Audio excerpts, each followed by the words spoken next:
નમસ્કાર, આપ જોઈ રહ્યા છો નેશન પ્લસ ન્યૂઝ. હું છું આપની સાથે હેતલ ગોયલ.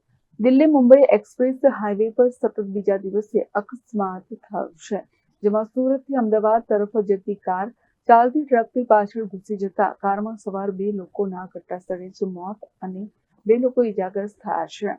દિલ્હી મુંબઈ એક્સપ્રેસ હાઈવે પર સતત બીજા દિવસે અકસ્માત થયો છે. સુરતથી અમદાવાદ તરફ જતી કાર ચાલતી ટ્રકની પાછળ ઘૂસી જતા કારમાં સવાર 2 લોકોના ઘટનાસ્થળે મોત થયા છે અને 2 લોકો ઇજાગ્રસ્ત થયા હતા. અકસ્માતમાં મૃતક અને ઇજાગ્રસ્ત તમામ સુરતના રહેવાસી હોવાની માહિતી સાંપડી રહી છે.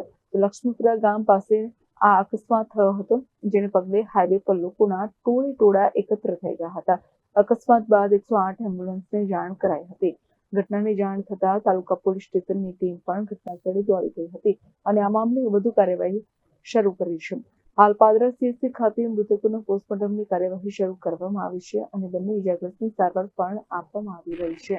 જેમાં મૃતકો મેહુલભાઈ જયંતિભાઈ ગલાણી, ઉંમર વર્ષ 27, રહેઠાણ કતારગામ, સુરત, તો અશ્વિનભાઈ પુરુષોત્તમભાઈ પટેલ, ઉંમર વર્ષ 48, રહેઠાણ નીલકંઠ એવન્યુ, સુરત. ઇજાગ્રસ્તોમાં પ્રશાંતભાઈ પ્રવીણચંદ્ર ધામેચા, રહેઠાણ અમરોલી, સુરત, ઓમેશભાઈ નારાયણભાઈ વિરાણી, વેલેન્ઝા, ઉમરા, સુરત. અત્રે ઉલ્લેખનીય છે કે દિલ્હી મુંબઈ એક્સપ્રેસ હાઈવે પર સરસવણી ગામ પાસે ગતરોજ અકસ્માત થયો હતો અને આજે દિલ્હી મુંબઈ એક્સપ્રેસ હાઈવે પર લક્ષ્મીપુરા ગામ પાસે અકસ્માત થયો છે. આ બંને અકસ્માતના સ્થળ વચ્ચે 20 કિલોમીટરનું અંતર રહ્યું છે. પ્રદેશ નેશન પ્લસ ન્યૂઝ, પાદરા. સમાચારોના સતત અપડેટ મેળવવા માટે અમારી નેશન પ્લસ ન્યૂઝની યુટ્યુબ ચેનલને સબસ્ક્રાઇબ કરો, બેલ આઇકન દબાવો અને જોડાયેલા રહો ફેસબુક, ઇન્સ્ટાગ્રામ અને ટ્વિટર પર.